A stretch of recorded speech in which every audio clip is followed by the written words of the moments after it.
Visi dan misi. Dua perkataan ni kita selalu sangat dengar kan? Terutamanya dalam dunia bisnes atau syarikat.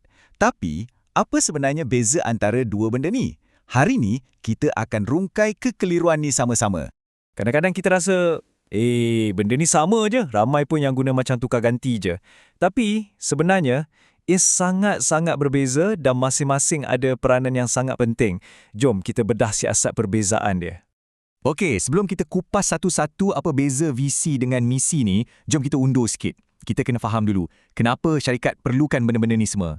Sebabnya, mudah je, tanpa hala tuju yang jelas, sehebat mana pun plan kita, ia boleh hancur kat tengah jalan. Jadi, semuanya bermula dengan satu perkataan penting, strategi. Fikirkan strategi ni macam game plan utama sesebuah syarikat. Inilah plan induk yang jawab soalan paling besar, okey, macam mana kita nak menang dalam persaingan ni? Tapi kan strategi ni, kalau setakat atas kertas, ia tak ke mana-mana. Di sinilah masuknya pengurusan strategi. Ini adalah proses untuk menghidupkan plan tadi. Ia melibatkan semua keputusan dan tindakan yang dibuat setiap hari untuk pastikan syarikat bukan saja bertahan, tapi betul-betul berjaya untuk jangka masa yang panjang. Baik, sekarang jom kita masuk bab pertama, visi. Kalau kita bayangkan strategi itu macam peta perjalanan, visi ni pula adalah destinasi akhir yang kita nak tuju. Ia adalah impian paling besar syarikat tu, satu gambaran masa depan yang mereka nak cipta. Soalan kat sebalik visi ni nampak simple je, tapi impaknya besar. Kita nak jadi apa pada masa depan? Fokus dia 100% pada masa hadapan. Visi ni macam melukis satu gambaran yang memberi inspirasi, yang buat semua orang rasa, wow, kita boleh capai benda ni.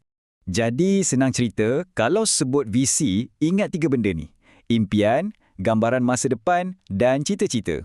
Dan yang paling penting, visi ni tak semestinya realiti pada hari ni. Ia macam bintang yang kita nampak jauh di langit yang sentiasa menjadi panduan untuk kita terus bergerak ke depan. Okey, bayangkan visi itu puncak Gunung Kinabalu yang kita nak tawan. Cantik ke atas sana. Soalannya, macam mana kita nak daki sampai ke puncak tu? Jawapannya ada pada misi. Misi inilah laluan pendakian kita, peta kita dan setiap langkah praktikal yang kita ambil. Nampak tak? Soalan untuk misi ni lebih membumi, lebih praktikal. Macam mana kita nak capai visi tu?